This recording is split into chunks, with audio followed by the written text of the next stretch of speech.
नरक में आपका स्वागत है। ईरान के अंग्रेजी अखबार तेहरान टाइम्स ने अमेरिकी सैनिकों के लिए चेतावनी जारी की है।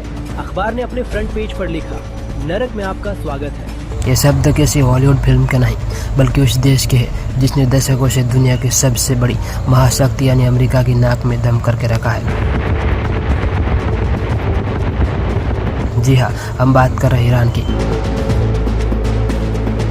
हाल ही में ईरान की तरफ से आए एक बयान ने पूरी दुनिया को हिलाकर रख दिया है। आखिर ऐसा क्या हुआ कि ईरान ने कूटनीति की सारी मर्यादाएं लांघ दी? क्या मिडिल ईस्ट एक महायुद्ध की ओर बढ़ रहा है? आज की इस वीडियो में हम इस जंग के पीछे की कड़वी सच्चाई और उस खौफनाक मंजर की बात करेंगे जिसने वाशिंगटन से लेकर तेहरान तक हलचल मचा दी है।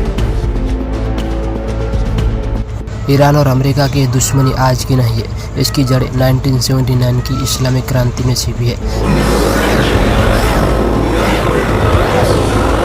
लेकिन पिछले कुछ सालों में यह आग और भड़क गई जब अमेरिका ने ईरान के सबसे ताकतवर जनरल कासिम सुलेमानी को मार गिराया। तब ईरान ने कसम खाई थी कड़ा बदला लेने की। आज जब ईरान कहता है कि नरक में आपका स्वागत है तो उसका मतलब सिर्फ शब्द नहीं है, वह अमेरिका को याद दिला रहा है कि मिडिल ईस्ट में फैले उसके सैन्य ठिकाने अब सुरक्षित नहीं है। ईरान की हजारों की संख्या में तैनात मिसाइलें और उसके प्रॉक्सी वॉरियर्स जैसे हिजबुल्लाह और हुती अमेरिका के लिए किसी भी नर्क से कम नहीं है।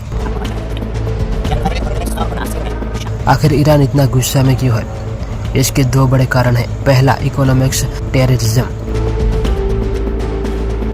ईरान का मानना है कि अमेरिका ने उस पर जो कड़े प्रतिबंध लगाए हैं वो उनके आम नागरिकों का गला घोटने जैसे हैं।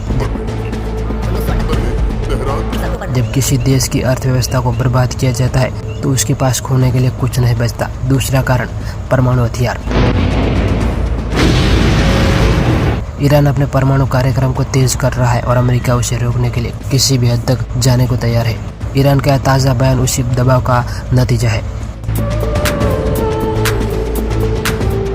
वे दुनिया को बताना चाहते हैं कि अगर अमेरिका ने उन पर हमला किया तो वो पूरे इलाके को नरक बना देंगे।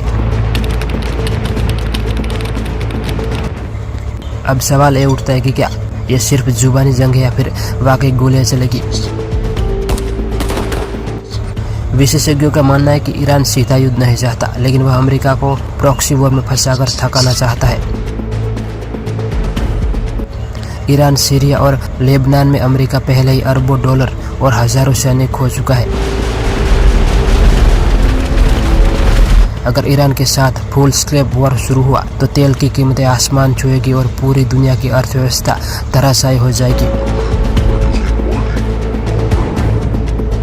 इसलिए ईरान की यह धमकी एक माइंड गेम भी हो सकती है। तो क्या अमेरिका इन धमकी को हल्के में लेगा या फिर यह नरक का स्वागत आने वाली किसी बड़ी तबाही का संकेत है? समय ही बताएगा कि कूटनीति जीतती है या बारूद। आपकी इस पर क्या राय है? कमेंट करके जरूर बताइएगा।